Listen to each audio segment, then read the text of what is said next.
Let's take a deep breath in. Ao.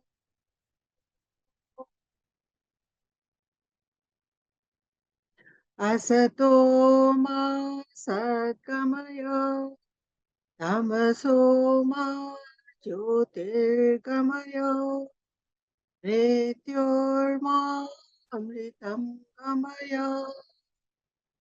Om Shanti Shanti Shanti.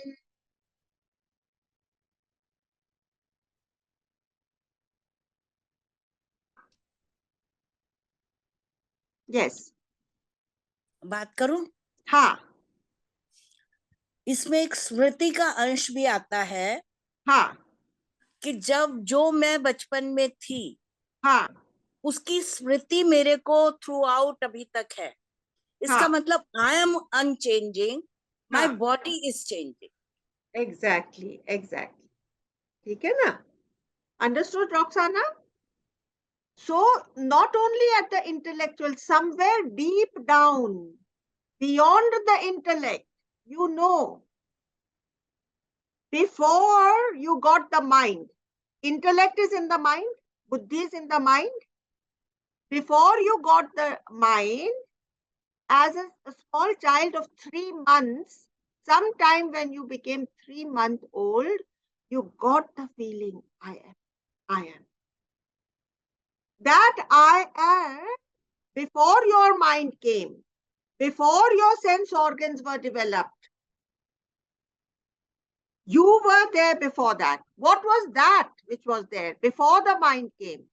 So how can that understanding be intellectual? The mind came after you got the feeling, the existential feeling of I am. Okay. So now we will proceed towards Abhay. How to become Abhay. तो देखिए, अर्जुन की भी तो यही problem थी. अर्जुन अभय नहीं था. वो क्या बोल रहा था? अरे मैं तो इन लोगों को मार करके मैं तो नर्क में चला जाऊंगा. उसको ये भय था कि इतने लोगों को मार करके, अपने ही प्रियजनों को मार करके, अपने रिश्तेदारों को, अपने गुरुओं को मार करके वो नर्क का भोगी होगा. तो ये थॉट नहीं उसके मन में आना चाहिए. उसके मन में क्या थॉट आना चाहिए? अच्छा ठीक है, अगर मुझे नर्क भोगना पड़े तो भोग लूंगा. कम से कम इतने ये जो खराब नीच लोग हैं, इनसे इनसे ये धरती मुक्त होएगी. इस धरती माता का बोझ थोड़ा सा कम हो जाएगा. इनको मैं पार लगाता हूं, धरती माता का बोझ कम करता. ये सारा वार्तालाप जो कृष्ण ने किया, सारा ज्ञान जो कृष्ण भगवान ने अर्जुन को दिया, वो उसको इस तरफ ले जाने के लिए था कि तुम्हारी ये मनोदशा होनी चाहिए. अब मैं आपको एग्जांपल्स देती हूँ ऐसे लोग जिनकी ये मनोदशा थी. एक तो हम लोग को सबको मालूम है कि जो गोपियां थी, तो कृष्ण भगवान ने यूं ही कह दिया कि भाई मेरे सिर में दर्द हो रहा है, तो कौन मुझे अपने चरणों की धूल दे. मेरे कोई भक्त के चरणों की धूल से मेरे सिर का दर्द दूर हो जाएगा, तो मुझे थोड़ी सी धूल दे दो, मैं यहाँ लगा लेता हूँ. तो सारे वो रुक्मणी जी और उनकी सारी 8 पटरानियों ने तो मना कर दिया, भैया हमको कोई नर्क में थोड़ी जाना है कि हमारे चरणों की धूल हम अपने श्री कृष्ण को लगा देंगे. तो गोपियों ने कहा ले लो भर भर के ले लो. अगर हमारे श्री कृष्ण का 5 मिनट का दर्द भी हम कम कर सकते हैं, तो हमको 7 जन्म का नर्क भोगना तैयार है. ये हुआ अभय कि मुझे रहना आता है, थोड़े से दिन में मैं नर्क में रह लूंगा तो क्या है. तो जब तक हमारे अंदर ये अभयपना नहीं आएगा, तब तक कोई भी काम हम अच्छी तरह से नहीं कर सकेंगे. चाहे वो दुनिया का काम है, चाहे वो भगवान का काम है, चाहे वो सोशल वर्क है, चाहे as a politician if I am, nothing I can execute skillfully if I do not have the vardhan of Abhay. And who will give us that Vardhan? We ourselves have to give ourselves that Vardhan. You know that? Nobody is going to come to give us that Vardhan. It is our own understanding. Did shall I, do you want to say anything more or shall I mute you? Mute me. Okay. तो एक थे रामानुजम, हाँ, वो south के एक बहुत बड़े विचारक थे, फिलोसोफर थे, रामानुजम, रामानुजाचार्य जो भक्ति मूवमेंट जिन्होंने चालू करा, जिसकी वजह से मीरा और कबीर इस तरह के लेटर संत को बहुत ज्यादा, उनको चैतन्य महाप्रभु, इन सब को बहुत ही बल मिला रामानुजाचार्य की वजह से। तो उन्होंने वो कई बार एक से दूसरे गुरु के पास गए। तो एक बार जो उनका गुरु था तो उसने क्या कहा कि मैं तुमको एक बहुत ही सीक्रेट मंत्र बताता हूँ, और वो सीक्रेट मंत्र ऐसा है कि मैं तुमको तभी बताऊंगा जब तुम पहले ये प्रॉमिस करोगे कि ये तुम केवल अपने तक सीमित रखोगे। तो रामानुजाचार्य ने कह दिया कि हाँ ठीक है, मैं अपने तक सीमित रखूंगा, आप मंत्र बताइए। तो उन्होंने मंत्र बता दिया, which was not an extraordinary मंत्र, ओम नमो नारायणाय, इसी तरह से का मंत्र था। तो वो उन्होंने ग्रहण कर लिया और फिर वो सीधे मंदिर की बालकनी पर चले गए और वहां पर पूरी फुल आवाज में वो मंत्र सबको बताने लग गए कि देखो ये मंत्र बहुत ही सीक्रेट मंत्र है और इसको प्राप्त करके तुम लोग अपनी अल्टीमेट लिबरेशन को प्राप्त करोगे, तुम सब मुक्त हो जाओगे। तो उनको जो गुरु को मालूम पड़ा कि इसने तो ये कर दिया और अपना ही इसने दिया हुआ प्रॉमिस तोड़ दिया, तो गए उसके पास में कि अब तुम नर्क के भोगी होगे। तो रामानुजाचार्य ने क्या कहा कि मुझे नर्क का भोगी होना कबूल है, मैं चाहता हूं कि जितने भी लोग ये मंत्र, आपका इतना बहुमूल्य मंत्र है, ये सुने और वो लोग सब मुक्त हो जाएं, चाहे मुझे नर्क का भोगी बनना पड़े। तब क्या हुआ, उसके next part is very interesting. जो वो गुरु थे वो रामानुजाचार्य के कदमों में गिर गए कि हमारे अंदर तुम्हारा जैसा कंपैशन नहीं है और इसकी हमको भी जरूरत है। तो तुमने तो you have emulated your own teacher, surpassed. So this is the kind of compassion that we will get in our hearts when we absorb or imbibe this Atma Gyan and give ourselves the Vardhan, Abhay Vardhan. ठीक है? तो ये तो हुआ ultimate बात। अब एक थोड़ी another pointer I want to give you, which is of a slightly lower category. वो पॉइंटर ये है कि जब तक सुख के भोग, सुख के भोग मन को लुभाते हैं, तब तक दुख के भय से मन घबराता है। सुख के भोग जब तक मन को लुभाते हैं, सुख के भोग जब तक मन को लुभाते हैं, तब तक दुख के भय से मन घबराता रहेगा कि भैया मेरा सुख छूट जाएगा। किस चीज में सुख है? आप लोग सब जो भी यहाँ पर आज आए हुए हैं, आप मुझे बताइए, कौन से सुख आपको सुख करके लगते हैं? इस दुनिया का कौन सा सुख है जो आपको सुख करके लगता है? कितनी देर वो सुख रहता है? Urvashi, you want to say something? You are unmuted. Which pleasure of the world you enjoy beyond a few seconds or 1 or 2 minutes? Any pleasure in the world you can think of which you can go beyond 1 or 2 minutes enjoying in that? I can't think of anything right now. Exactly. when you know that the shelf life of every pleasure is so short that it is meaningless to pursue it, only then you can rise up above the pleasures of the world. Aaj you have risen above the pleasures of the world, Urvashi. And I want to tell you all, please speak. ये एक कल्प वृक्ष होता है. ये सत्संग जो है एक कल्प वृक्ष है. इसमें जब आप अपने शब्दों की आहुति देते हैं, तब आप अपने लिए बहुत सी झोली भर करके ले जाते हैं आत्मज्ञान की. इसलिए please, I wanted to request all of you, and this has given me a very good opportunity, कि please everybody think what you are going to share at the end of this satsang, so that your voice is registered over here under this kalpa vriksha. Okay?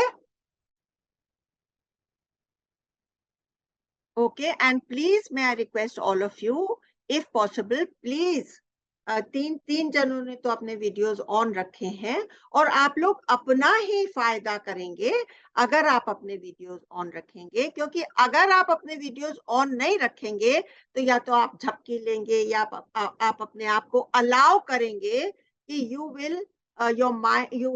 will allow your mind to swerve away from the subject. ठीक है? Raji, I am opening in 2 minutes. Yes. Okay. Very nice. Rekha ji, what about you? Okay. Now, अभी आज का, हाँ, अभी इसके ऊपर में मुझे एक बहुत ही खूबसूरत कोटेशन याद आई, जो कि मैं आप लोगों के साथ शेयर करना चाहती हूँ, ये सुख और दुख के बारे में. So, Roxana, for you, I will definitely translate. I was feeling very bad that, this today I made up my mind that whenever I do a poem, I'm going to explain every meaning of it so that it will be for your benefit. कामिनी उपस्थित देख कर नहीं विक्षेप मन में लाए है.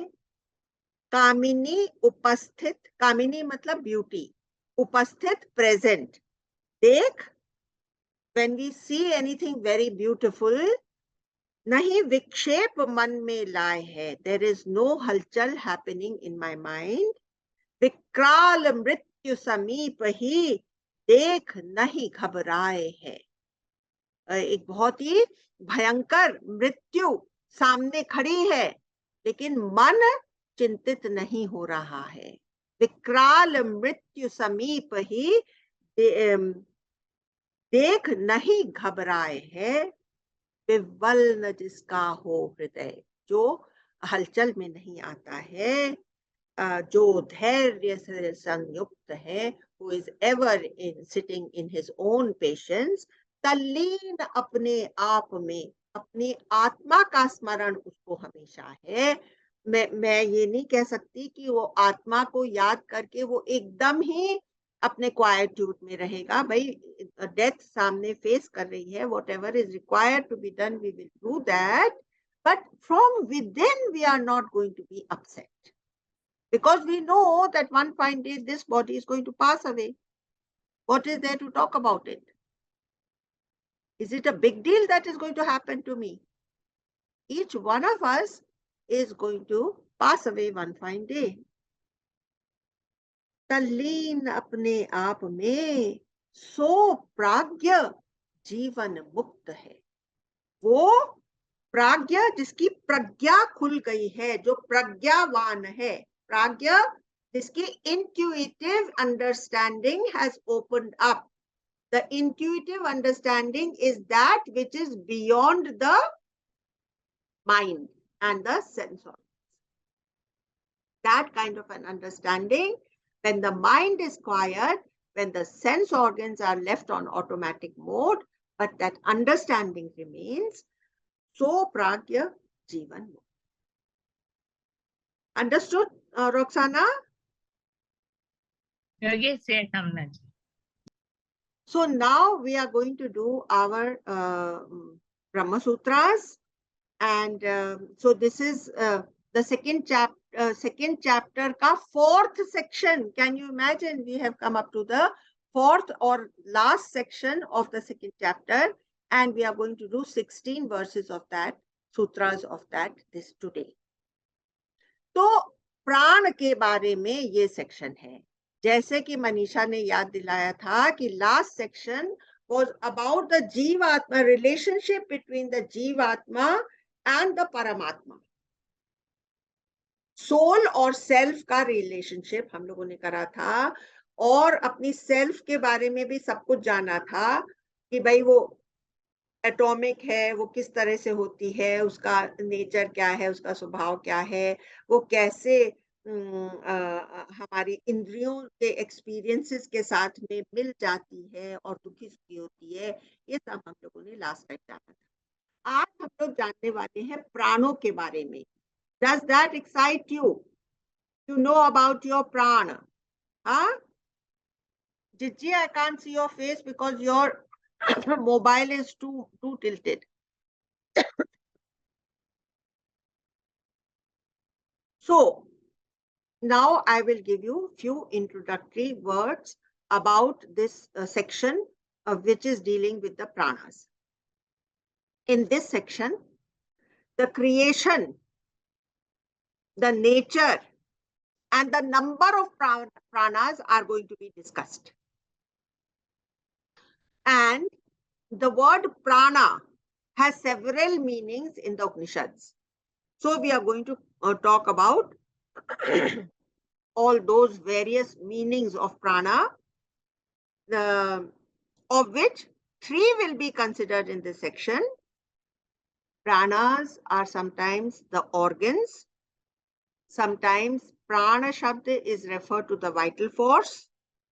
And sometimes we talk about the cosmic prana, the prana of the prana, the cosmic prana, the universal prana, the underlying prana.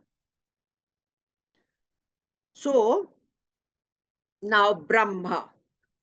Brahma, we are going back to creation or before creation. Brahma was but non-existence, not non-existent. It is not a thing which we can call existent. Brahma was but non-existence in the beginning. What is that non-existence? सवाल उठता है, what is that non-existence? कौन answer करेगा? The rishis answer these questions, na? The rishis themselves were non-existent in the beginning. Rishis ही वहां पर उस समय नहीं थे. Who were the rishis? The pranas were the rishis. देखिए, हमारे कल्चर का जो प्राण है वो हमको ऋषि मुनियों से उपलब्ध हुआ है. जो ज्ञान ऋषि मुनियों ने उपनिषदों में लिखा है वो हमारे इस पूरी संस्कृति, इस ह्यूमन संस्कृति का प्राण है. इसलिए ऋषिज भी प्राण कहे जाते हैं. मैं आपको एक और मीनिंग बता रही हूँ. एक और जगह जहां पर प्राण शब्द इस्तेमाल होता है वो ऋषि मुनियों के लिए भी होता है. समझ गए? As from the blazing fire tiny sparks fly out in all directions, so from this self emanate all the pranas. यहाँ पर इस कॉन्टेक्स्ट में जब प्राण शब्द इस्तेमाल हुआ तो organs, it's referred to the organs. तो प्राण ऋषि को भी बोलते हैं, प्राण organs को भी बोलते हैं. From this originates prana, the vital force, as well as the mind and all the senses, space, air, fire, water and earth that supports everything. ये हो गया introductory. अब हम आए first सूत्र पर. From him emerged the 7 pranas. अब यहाँ पर बोल दिया 7 तरह के प्राणा।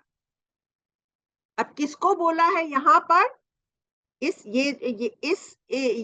जगह में जिस उपनिषद में भी 7 प्राणास का जिक्र किया है, वहां पर उन्होंने कहा 7 सेंस ऑर्गन्स, और सेंस ऑर्गन्स का जो नाम गिनाया ये ब्रह्म के ऑर्गन्स हैं। तो नाम जो गिनाया फेथ, फिर आया स्पेस, एयर, फायर, वाटर, अर्थ। तो फेथ के साथ में 5 और जुड़ गए, 6 हो गए। और फिर आया ऑर्गन्स। ऑर्गन्स में माइंड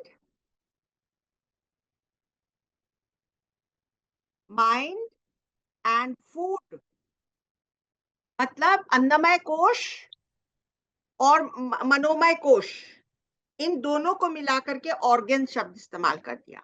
इस तरह से खाली 7 की गिनती रही। पहला आ गया फेथ।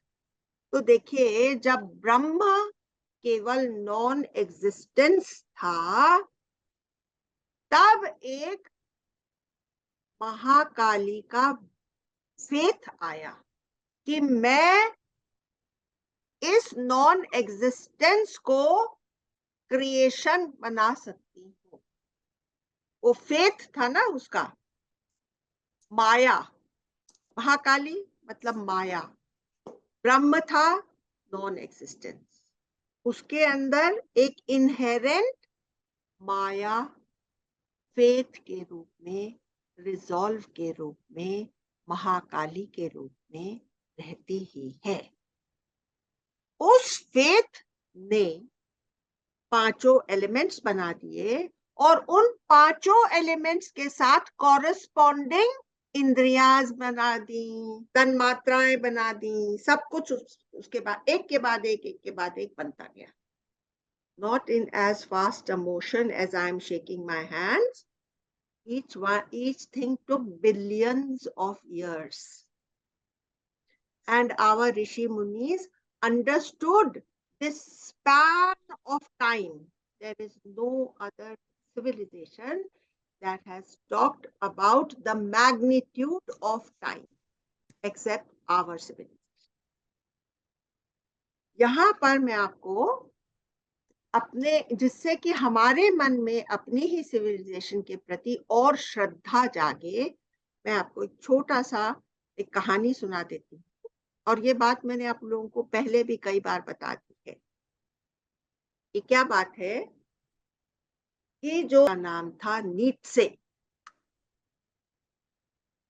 और वो इतना खुश हो गया, और उसकी एक बहुत फेमस लाइन है that the Upanishads have been the solace of my life and will be the solace of my death. मेरे हिसाब से अभी तक वो अच्छी तरह से समझा ही नहीं है, क्योंकि डेथ का कॉन्सेप्ट ही खत्म हो जाता है अगर उपनिषदों को पूरी तरह से समझ लो। शरीर की आए कि डेथ है कि नहीं। मैं उस समय, अगर मैं हर रोज रात में सोने के टाइम अपने माइंड को क्वाइट करके सोती हूँ, तो उस समय मेरी इंद्रियां खुद ब खुद फोल्ड अप होने लगेंगी, है ना। माइंड भी कमजोर हो जाएगा, स्पीच भी खत्म हो जाएगी। उस समय मैं ऑटोमेटिकली अपने तत्व की अंडरस्टैंडिंग में चली जाऊं, है ना। तो उस समय मुझे कोई सॉलेस चाहिएगा क्या?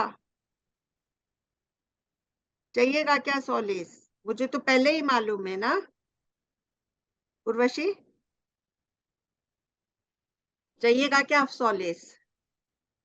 नहीं चाहिएगा ना, पहले ही मालूम है। So all of us have to practice this every day, and there'll be a time when I will go into my ultimate sleep. This body will go into its ultimate sleep. And who am I? I am that tattva जो कभी न सोता जगता है, सच्चित आनंद आभास मुझे होता है। ठीक है ना। तो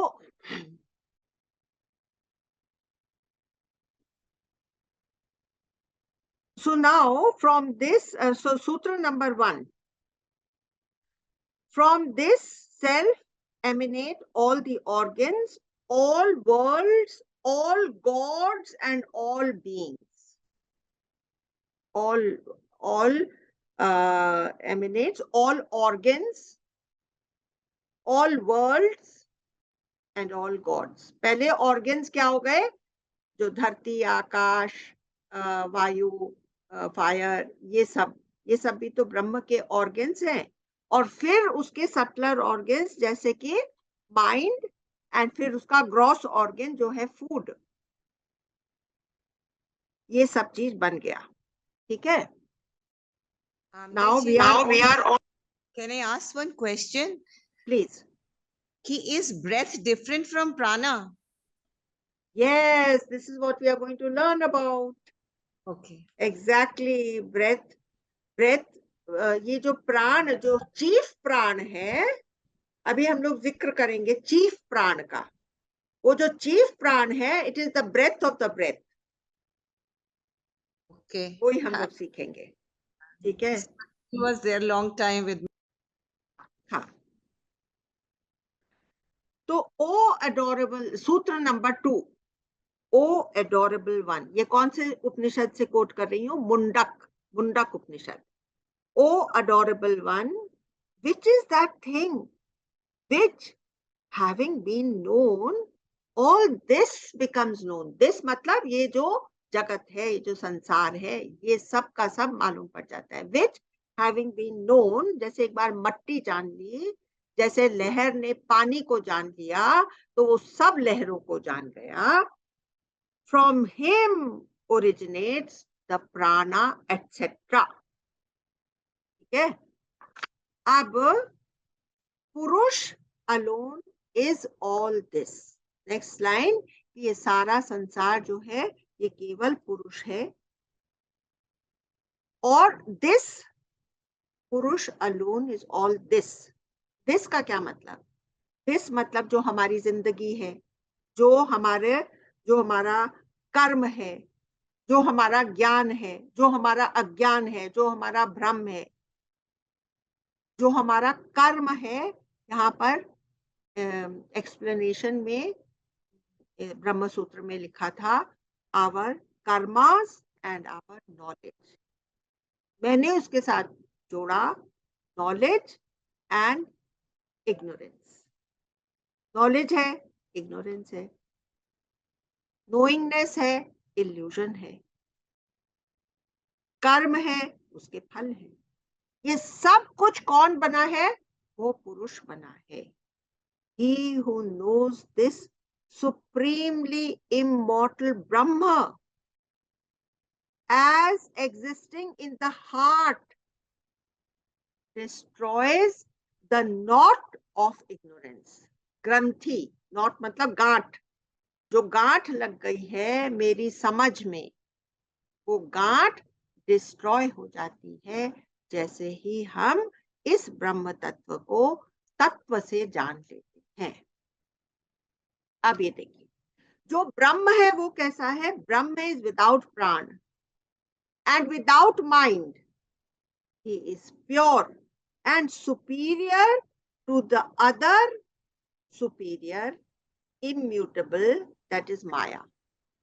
अब यहाँ पर कहा कि ब्रह्म, अभी इसके पहले भी हम लोगों ने माया का जिक्र करा था ना, जो फेथ के रूप में. तो पहले केवल नॉन एग्जिस्टेंस थी. ब्रह्म was but non-existence. कुछ भी उसमें नहीं था. फिर माया उसके अंदर से आ गई. जैसे दीपक की ज्योति होती है, उसके साथ में गर्मास, हीट इज जनरेटेड. माया भी उसके साथ में हो गई. इम्यूटेबल, उसको अलग नहीं किया जा सकता. It is a natural corollary of Brahma. What is a natural corollary of Brahma? Maya. है ना? Maya is a natural corollary of Brahma. इसको दूसरे कौन से शब्द बोल सकते हैं इसके लिए? परा और अपरा।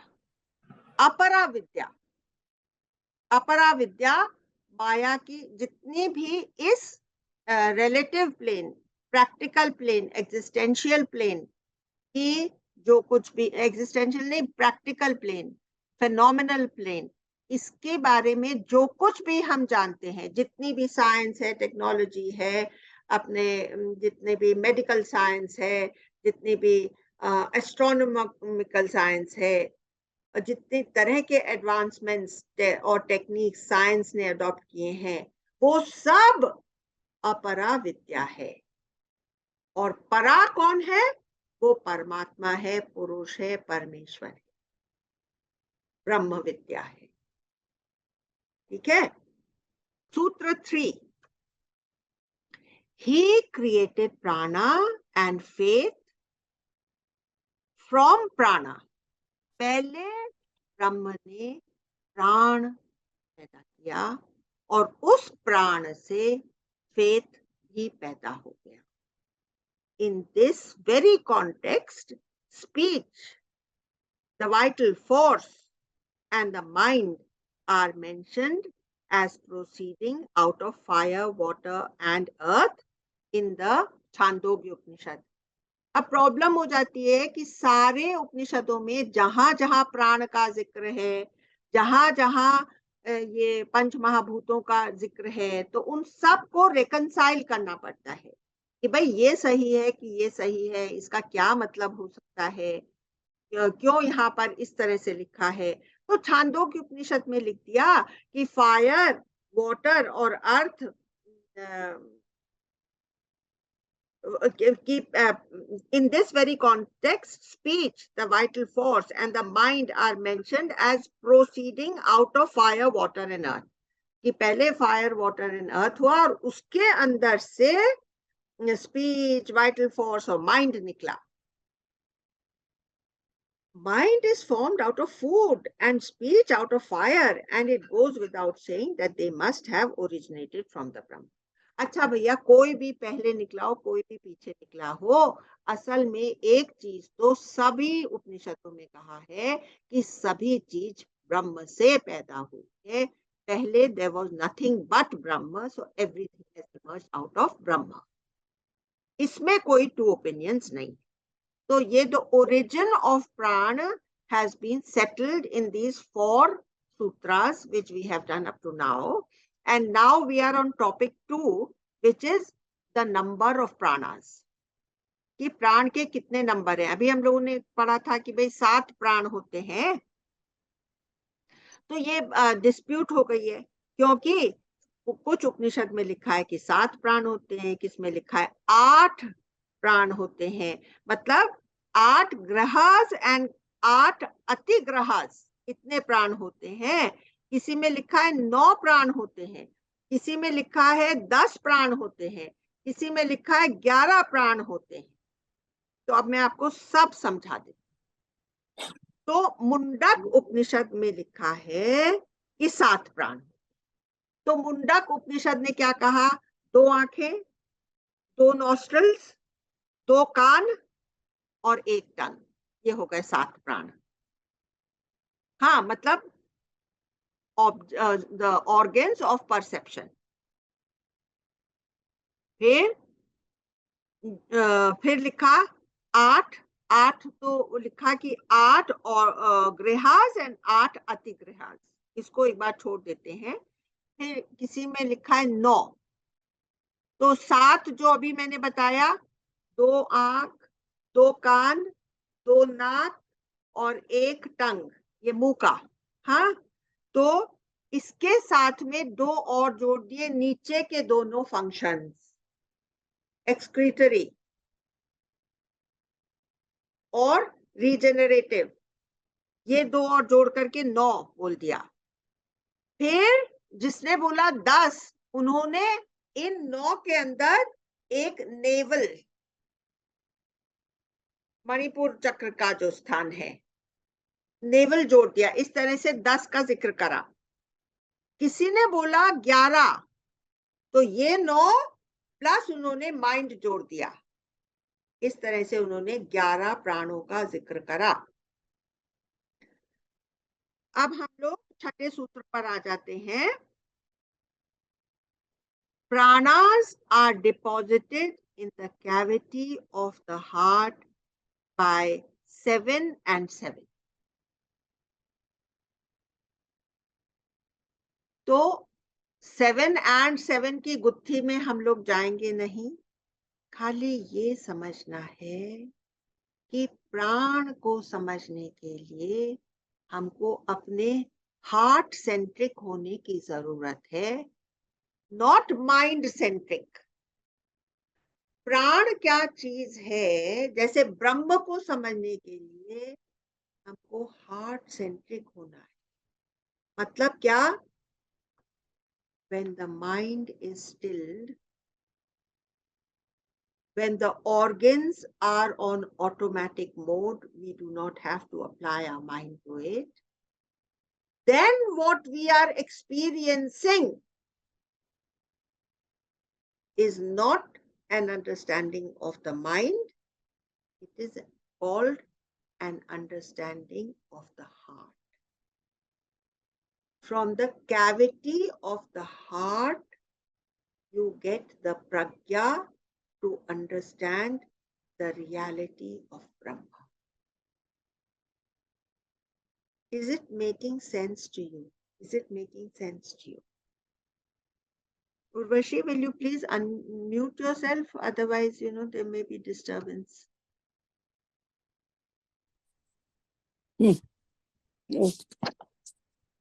Okay.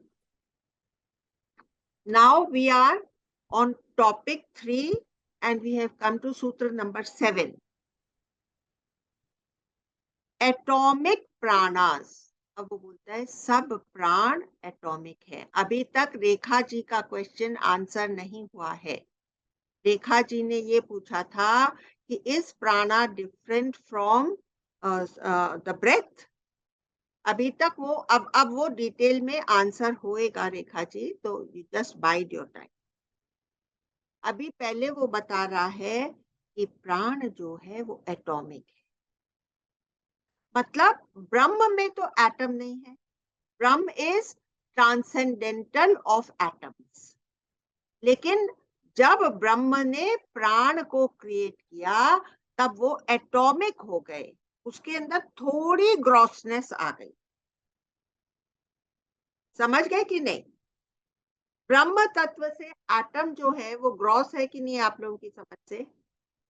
हाँ बोलिए, कोई तो बोलिए। नहीं समझा मुझे। हाँ, किसको समझा है? मतलब वो स्थूल रूप में आ गया एक जो हल्का एटम। सा उसके अंदर ग्रॉसनेस आ गई। हाँ, एक एटम कितना ग्रॉस होता है? जब तक 6 एटम एक साथ में मिलते नहीं है तब तक तो हम तभी उसको समझ नहीं सकते। नजर नहीं आता। हाँ, तो उसके अंदर हल्की सी एक ये जैसे कि पहले आकाश बना, तो आकाश बहुत ही ज्यादा सूक्ष्म है, उससे ज्यादा स्थूल जो है वो विंड है ना? तो इसके अंदर ग्रॉसनेस थोड़ी सी आ गई। It is atomic in nature. The organs are atomic. If organs were gross, they would have come out like a snake from a dying man's body. ये बहुत ही ज्यादा एक ऐसी बात इन लोगों ने बोल दी। इन्होंने कहा कि in its very root, all organs are subtle. एक ग्रॉस मेरा लिवर बना, उसके पहले एक डाइजेस्टिव सिस्टम की कल्पना हुई। उस डाइजेस्टिव सिस्टम की कल्पना के पहले ये सोचा गया कि एक शरीर अगर बनाना है तो इसकी स्कैफोल्डिंग कैसे बनाए। एक बिल्डिंग बनाते हैं ना, तो बिल्डिंग बनाने के पहले ही उसकी स्कैफोल्डिंग बनती है जिसके ऊपर की वो बिल्डिंग बनती है। समझे कि नहीं? तो ये जो ग्रॉस चीजें बनी, उसके पहले उससे भी सटल, उससे भी सटल, उससे भी सटल। तो इसकी रूट एकदम सटल है। इसलिए जब ये मर जाता है तो ऑर्गन्स अपने आप बाहर नहीं निकलते, क्योंकि उनकी रूट सटल है, वो अपनी रूट में जाकर के सेटल हो जाते। अगर उनकी रूट इस तरह से सटल नहीं होती तो क्या मालूम ये ऑर्गन्स बॉडी के बाहर निकल आते, like snake crawling out of a hole. ये लिखा हुआ है ब्रह्म सूत्रों में। समझ में आया कुछ आप लोगों के?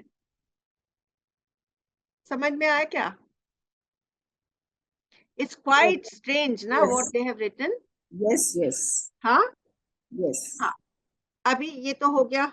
अब मैं टॉपिक 4 पर आई हूँ, चीफ प्राण।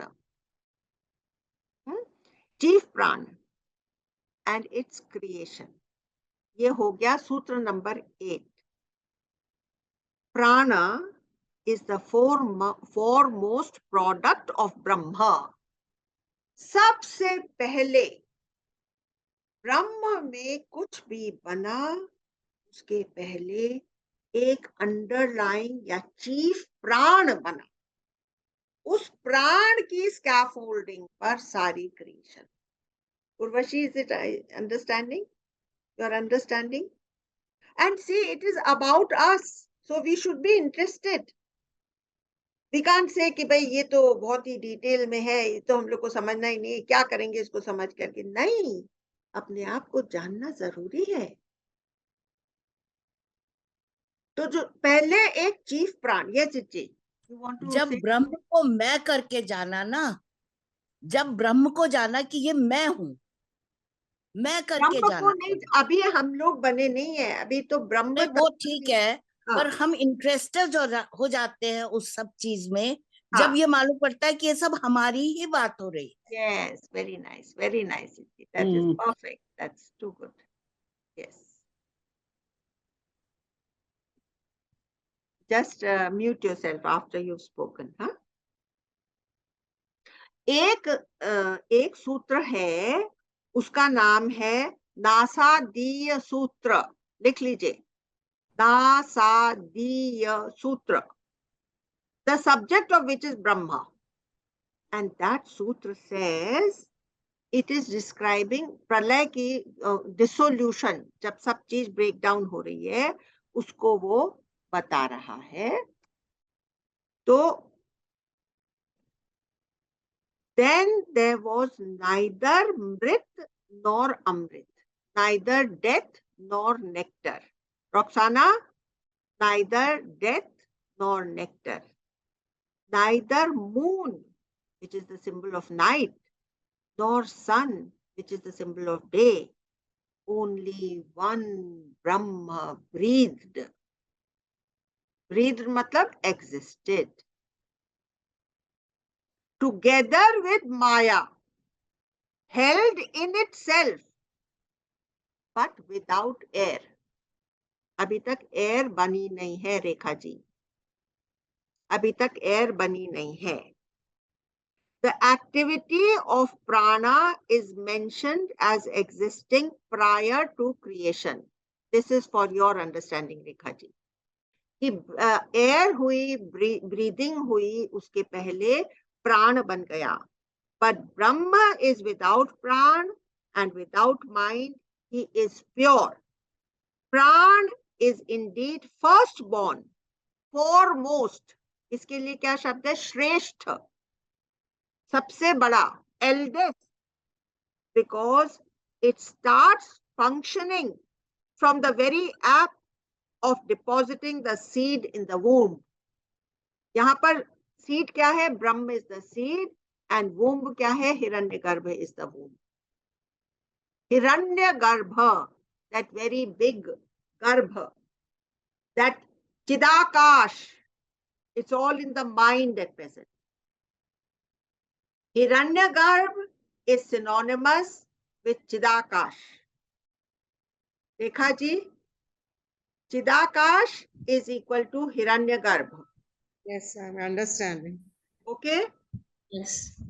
Pran is the foremost because it's of its superior qualities. We cannot live without the प्राण. इसलिए वो foremost हो गया है.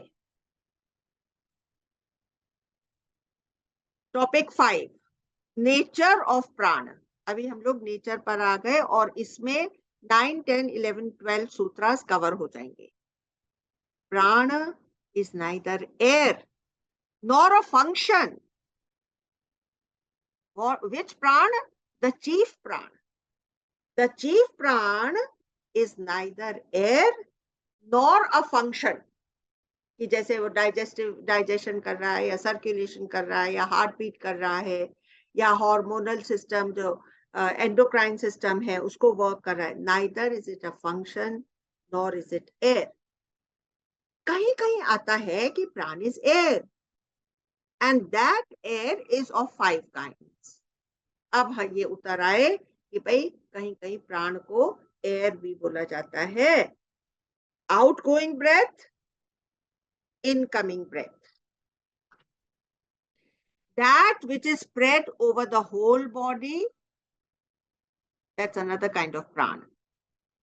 That which moves upwards and downwards, that which digests and ingests. Conclusion: combined activity of all organs is the prana in the body, the vital force. Sankhya philosophy में बोला गया है कि there are 5 kinds of वायु. वेदांत में कहा गया है कि प्राण is neither air nor the functions of the organs. Pran is a quadrant of Brahma. 1/4 of Brahma is prana. Brahma, Brahma नहीं, ब्रह्म. ब्रह्म जैसे ये सारी मिल्की वे, ये सारी हमारी मिल्की वे और जो गैलेक्सीज में hundreds and thousands of milky ways हैं, इन ये सब किस में प्रकट हुई हैं? ब्रह्म तत्व में प्रकट. A quadrant of that is the prana tattva. Quadrant मतलब 1/4. क्वाड्रेंट का क्या मतलब होता है? 1/4. मैंने गूगल किया था.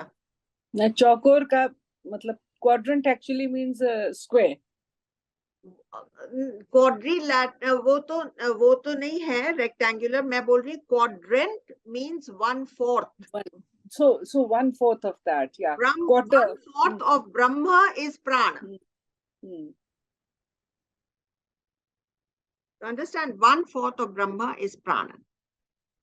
It shines and scatters heat with air as its light.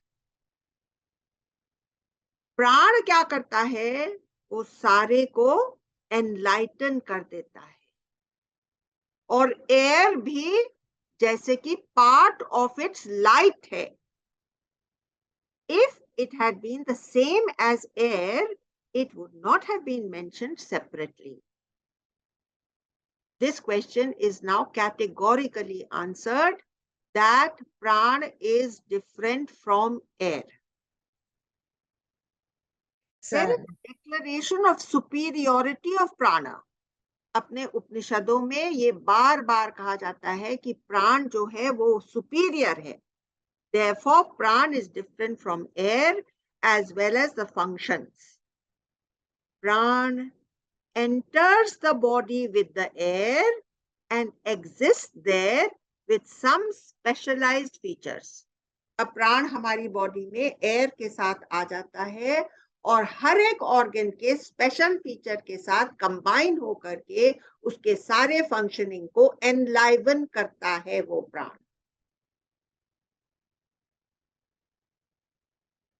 कितना सुंदर ये समझाया गया है. With some special, therefore there is no problem if some texts equate it with air. Some texts कहते हैं कि भाई एयर है, लेकिन उससे हमारे माइंड में कोई कंफ्यूजन आने की जरूरत नहीं है. Now we are on Sutra number 10. However, the chief pran is not independent like the soul, but and it may be subservient to a lot of other things. Sutra number 11.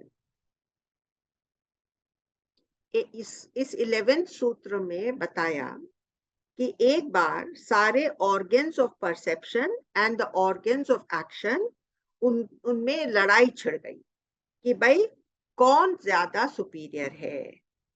तो प्रजापति ने कहा, that one among you is the greatest, on whose departure the body becomes the most impure. तो प्रजापति ने क्या कहा?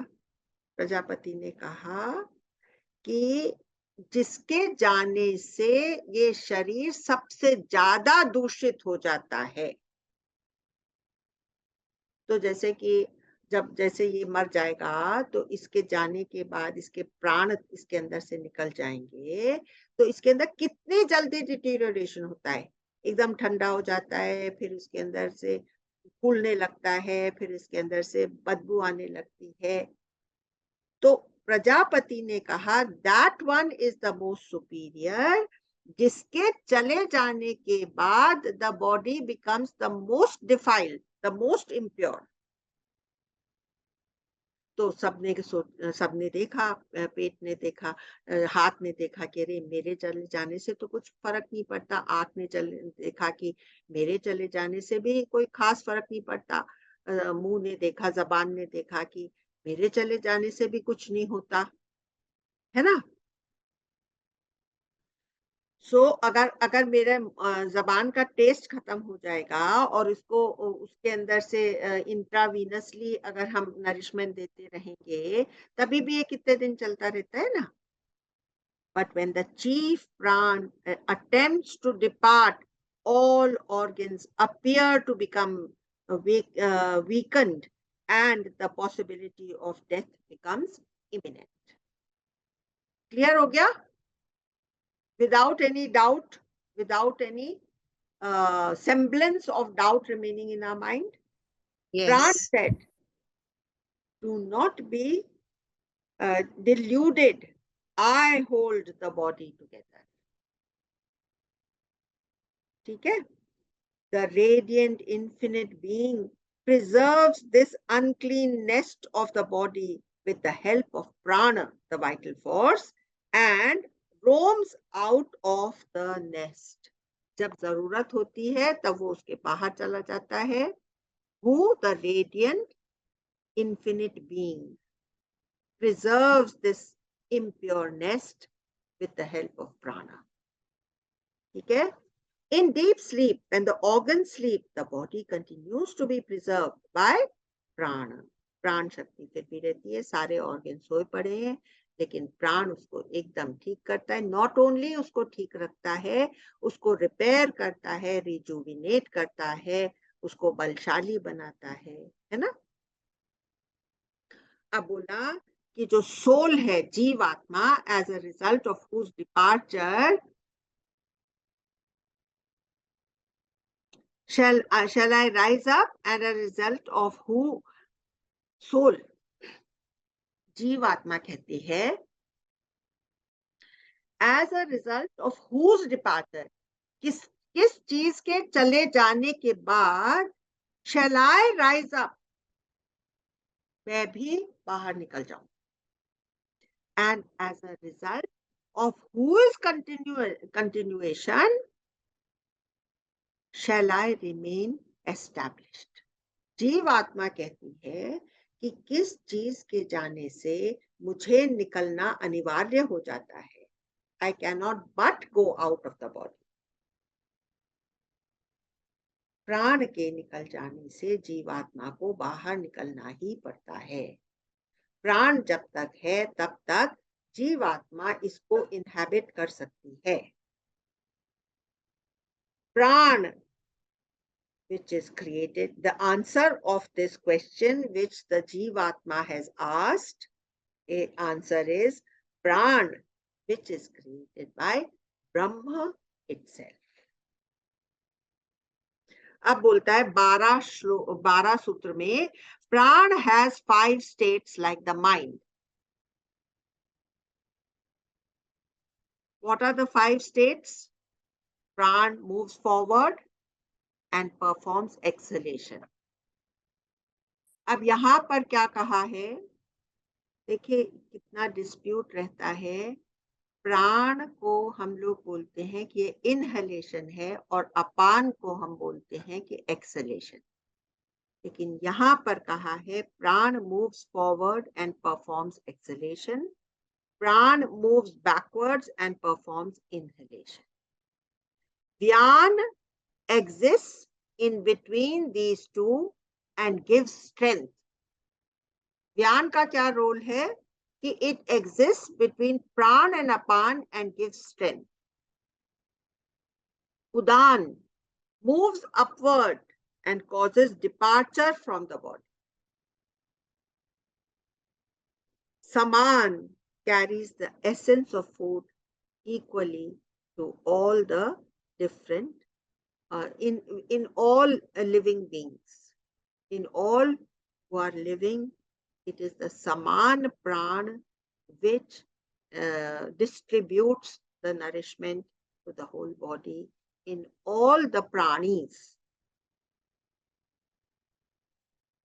तो बोलता है कि जैसे 5 मेंटल स्टेट्स होती हैं लेकिन उनके बियॉन्ड ब्रह्म है, वैसे ही 5 प्राणिक स्टेट्स होती हैं, उनके बियॉन्ड ब्रह्म है.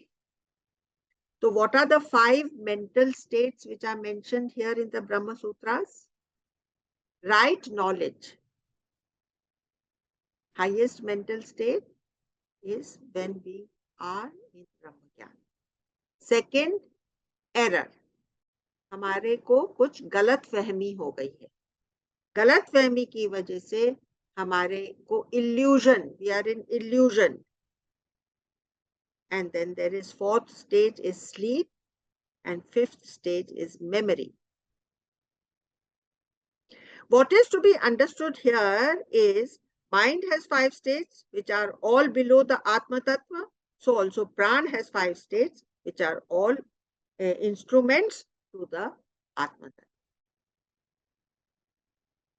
अब मैं आपको जल्दी से वो 5 सूक्ष्म प्राण जो हैं जिनके बारे में हम लोग कई बार सीख चुके हैं, उसको जल्दी से रिवाइज कर देती हूँ आप लोग के लिए. कूर्म. कूर्म कूर्म कौन सा वाला होता है? ब्लिंकिंग, आंख अपने आप झपक जाती है ना, कूर्म. क्रिकल, क्रिकल इज जब हमको छींक आती है, कोई भी बीज या कुछ भी आता है हमारे नजदीक, नाक के नजदीक, तो जल्दी से वो छींक देती है. फिर नाग प्राण, नाग प्राण जिससे कि हम लोग बेल्चिंग करते हैं या वॉमिट करते हैं. फिर देवदत्त, जो कि जब हम यौन करते हैं, जब हमारी बॉडी में ऑक्सीजन की कमी हो जाती है, तब हम एक बिग गल्प ऑफ ऑक्सीजन ले लेते हैं by opening our mouth wide. Now we've taken a big gulp of air because suddenly oxygen was reduced in the body. This Pran Shakti is called Devdatta. Then, the 5th is Dhananjay Shakti, which remains in the body after this Jivatma has passed out of it to disintegrate and degrade this body by creating maggots and all kinds of things in it, which quickly bring it down to मतलब उसको मट्टी में मिलाने के लिए इसके अंदर बहुत सी प्रक्रिया शुरू हो जाती है. ये धनंजय शक्ति है, मतलब ये जो धन इस प्रकृति ने हमको लोन पे दिया था, दिस बॉडी, वो अब प्रकृति पूरी तरह से वापस लेना चाहती है. It has been very generous in giving us this body, but when this one passes away, it takes in full measure, it takes it back through the Dhananjay Shakti. Now we are on the 13th Sutra. And here also it says that the chief pran is also atomic. Atom की तरह से वो छोटा से छोटा बन जाता है. एक एंट के अंदर भी वो चीफ प्राण रहता है और एक एलिफेंट या वेल के अंदर भी वो चीफ प्राण रहता है. वो इतना एटॉमिक है, इतना सूक्ष्म है कि छोटे से छोटे इंस्ट्रूमेंट, बैक्टीरिया के अंदर भी वो प्राण रहता है. ठीक है. And it resides in the Hiranyagarbha and it is all pervading. Chief प्राण के बारे में 3 चीजें हैं. It is atomic, it resides in the Hiranyagarbha and is all pervading. अब आ गया आपका 14वां सूत्र जो कि है Vedanta says that all the sense organs are engaged in their various functions when they are presided over by light. Light क्या है? प्राण. That is the deities. ये बहुत ही सुंदर चीज मैं अभी आपको बताने वाली हूँ कि हर एक जो ऑर्गन है, जैसे मेरी आंख है, इस ऑर्गन के अंदर उनको एक डेटी की संकल्पना क्यों करनी पड़ी? Because this is more than just an instrument. It has the capacity to absorb the prana and become sentient. That is the deity. Can it be an ordinary instrument? It has something divine about it. तो ये हो गया 14वां आपका सूत्र.